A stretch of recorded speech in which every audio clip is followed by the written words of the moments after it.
Welcome to the Elevate Your Equity podcast, where we, as married busy professionals, leverage real estate investing to unlock the 3+1 degrees of freedom: health, location, time, and financial. Hello, everyone. Welcome back to the show. We are so glad to see you. And today we're going to be talking about the takeaways that we heard from Christa and Johnny Nelson on our last show. So let's jump right in. The first thing that I heard from the show was that you should allow some time for your spouse to get on the same page as you and just allow them to do that in their own time. There's no reason for you to rush and try to push someone to understand something quicker than they are ready to do that. And we saw that in the story that Christa was talking to us about, getting herself up to speed on real estate investing. So if you're that spouse that's really excited about real estate investing, please allow your spouse to catch up with you and in their own process too. Don't be trying to force stuff onto them, because that's just going to make them push themselves away. I'm sure there are some instances in which I may have done that to Sophie early on. And so I can attest to the fact that it is much more effective to just let your spouse or partner see your enthusiasm and then let them catch up to you that way. Yeah. And it's like anything, you want to be the example. We want to see you be able to have fun in it. And if you're, sometimes that enthusiasm is great and you want, you're coming from a place of enthusiasm to push your partner, but if it's coming from a place of impatience, then, take some time to reflect on that, because your partner will probably pull away, of course. And yeah, we've had moments like that where Derek's he's so enthusiastic. And impatient too, I should add. And I've been like that too. And sometimes when we're so enthusiastic, we're not able to communicate everything that needs to be communicated in order for our partners, our spouses, to get the full picture of what the next steps are.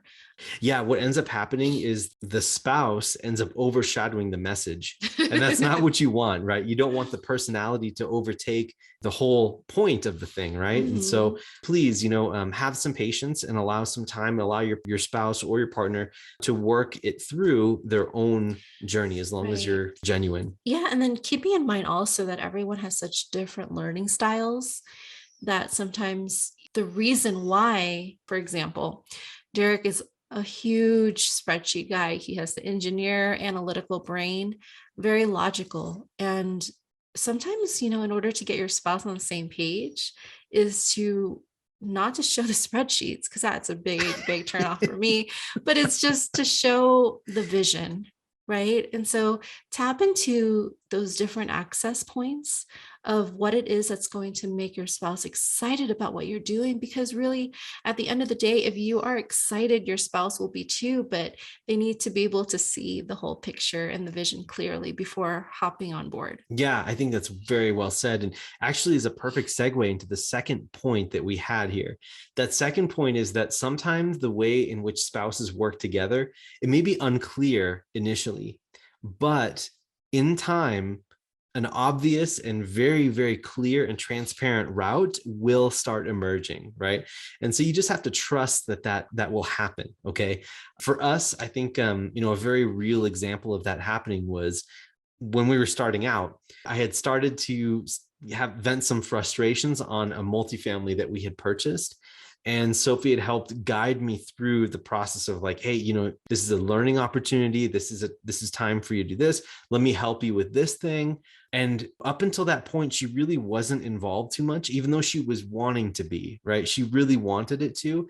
And I was the one that was holding us both back from all of this. So I think that the enthusiasm that's there, sharing that with your spouse, that's important. That's point one. And then point two, allowing it to naturally and organically emerge, because then that feels right. Something just starts happening. You don't want to be forcing things. So just being flexible and open, and then listening to your spouse about what they need, all that stuff will happen, but definitely it will emerge. Just be patient and let your spouse do it in their own way. Now, let's do a quick shift, because in their show, they started talking about construction and managing rehabs. And I really love the fact that they talked about doing that within a marriage too. Even though one spouse may not be fully involved in the rehab work and the other one is, there's still ways to have both involved in that process. And what we took away from their example was that perhaps the person that's involved may not be able to keep their cool, right? And so you can have your spouse or your partner help stand there as a filter, or help you while you're there at the job site about ready to explode, right? Be able to articulate or mediate for you, right? And that if there's a conflict or if there's some sort of issue, right? And so in general, having a spouse that's present, that can take your message and either filter it or kind of adjust it so that it appears easier and it's just a better way to like work with external vendors. I think that's a really important point to make. Very hard to do, but also really useful because you'd be otherwise damaging relationships. And this does go back to the different personality styles. So again, if one person has that analytical side or may not Oh, I have the love it. best social skills to come in, this would be the perfect opportunity for the spouse who may have the better social skills to one, say, wow, this is a great opportunity for me to understand what's happening, as well as play a role in it. And it could be a really important role going Oh forward. yeah. And so you just never know. Yeah, I really like what Kristen and Johnny shared as well, just because, there's so many different ways to conduct a business relationship. And again, this is completely a business of networking and of connection and of relationships. And so if there is a person on the team that is better or naturally more adept at handling those relationships, you'd be surprised at how further and faster you can go because there won't be as much friction. Yeah, I think that's so great. I love the example that Johnny and Krista set up about that particular situation, being in the home and being extremely upset at the contractor, and then Krista sitting there mediating. But what I really like is what Sophie is talking about is like, for me, even, I'm like the spreadsheets person. I do love to talk with people, but sometimes like the message doesn't come across correctly. So, but if Sophie understands where I'm coming from and she's good at working with people, then she can use the knowledge that she had gained from me and then explain it in her language and her personality to other people. And then that helps. That proxy is us, but it's her is the front facing person. And that's just an incredibly valuable tool if you're raising capital, or if you're talking with investors, or if you're talking with even brokers or property managers. I think that's a really important thing, is to have, the right person front facing, if that makes sense. Long message, but hopefully that made sense for you guys. Number 4, if you're going to do things cheaply, you're going to get burned. Cutting budgets can backfire. So I just want to put that out there. I'm sure this makes sense for a lot of people, but the way that I look at this is like, okay, typical situation comes up with your property manager where you have leaks, right, in piping. And so basically you're seeing wet spots in the ceiling or wet spots in the wall. And when you open it up, you can see that it's like galvanized pipe, which means it's really old. So you have an option right now, right? If you're going to go the cheap route, you can just patch up the hole and then re-drywall it and call it a day. If you're going to do it right, you're going to open up all the walls and replace all of the galvanized piping to just do it right there and take care of the risk. And what they're trying to say is that every time that you try to do something cheaply and basically cut corners, right, and say, oh, whatever, it won't happen, or I just don't have the money for it, it's going to most likely backfire on you in the future. And you're going to have to do it anyway later on when it's even more expensive. So please make sure that you have enough money in your budget with a contingency so you can take care of things as they come up. All right. Number 5, when evaluating a rehab, start looking at the foundation first, then the roof, then major items like air conditioning, furnaces, and stuff like that. And then start backing out the quality of the finish, and place yourself in the mind of the tenant or the customer's shoes as to whether or not you would go for that type of finish, or you would tolerate those types of issues with the roof or the foundation or those types of things. Okay. So when you're looking at rehab, you're trying to figure out what you need to tackle, right, when you're doing your rehab. And so looking first at the major things is going to help save you a lot of time. And if there's a major problem, then obviously you walk away from it if you're not prepared to take that on. Number 7, commit to having lots of time on the phone and reviewing pictures and movies. And over time, you will develop the rules of thumb to refer to your contractors when it comes to cost. So please, I know that there's a lot of confusion. And when I first started, it was like, how do you determine construction costs and rehab costs? And that was all just Greek to me. It was really hard to do. The advice that I would say here is start with material costs. Like you can go onto Home Depot and figure out like how much, some flooring works. And as long as you have the dimensions for how much you want, you can back calculate how much the material costs are, and then figure out what a reasonable cost per hour would be and how long it would take to do the work, right?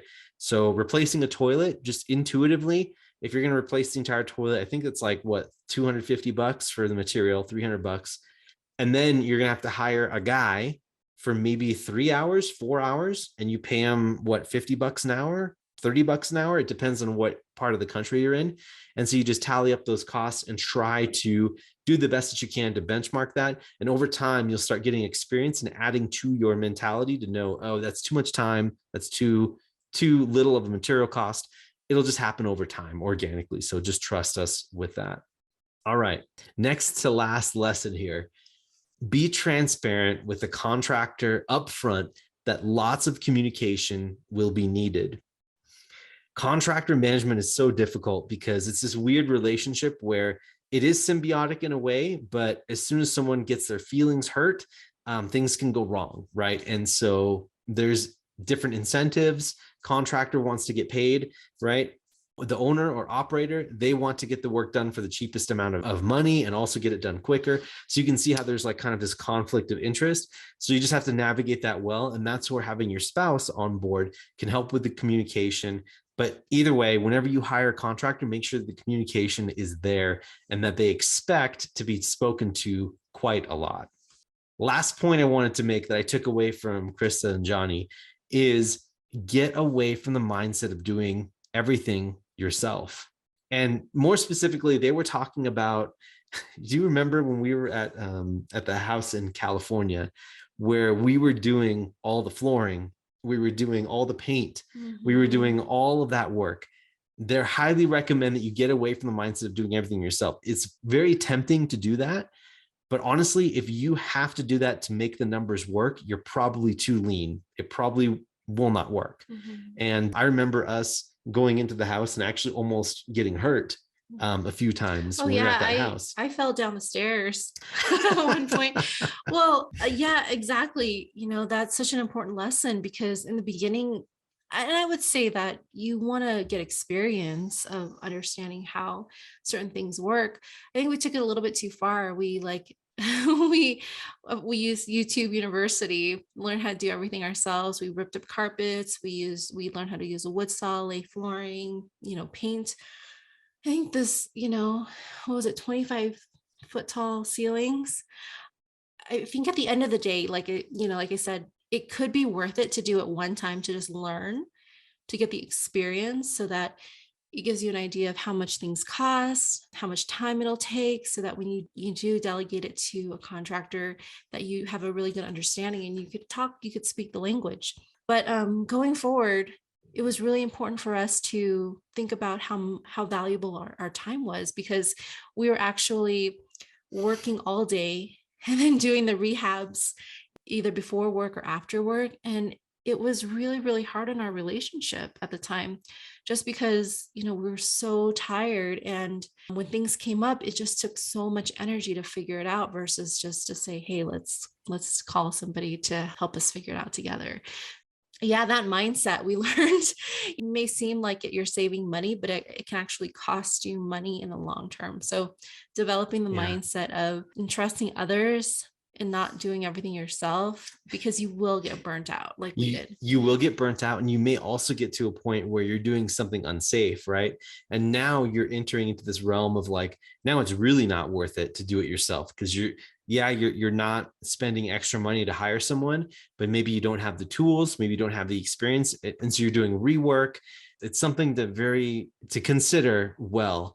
As long as you have someone to help guide you through it, or you know what you're doing, or you really need this to happen, or you're really on a short budget, we strongly consider you to think about not doing stuff yourself, just because it'll take a lot quicker, it'll get done right, You'll have someone to have the work get insured. So if something goes wrong, then they can come back and fix it.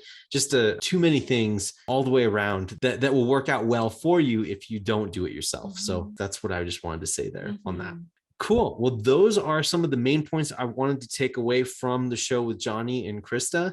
And we just wanted to thank you, the audience, for listening to this podcast. And if you enjoyed it, please make sure that you like, comment, subscribe, and then maybe even join us on our open mastermind Facebook group. Just go to Elevate Equity Tribe. Just go ahead and type that in the search bar. You should be able to find us. And then every week we have a mastermind where we talk about specific topics, or we'll bring on guests who are experts in their field. And then we just kind of brainstorm with them, mastermind with them, ask questions, and just kind of all learn together as well. So we're really excited to have you on there. And once again, thanks again for listening. And we hope that you like, subscribe, comment to us. And we hope to see you again next week. So that being said, this is Derek. And this is Sophie. We're signing off. Thanks, guys. Take care.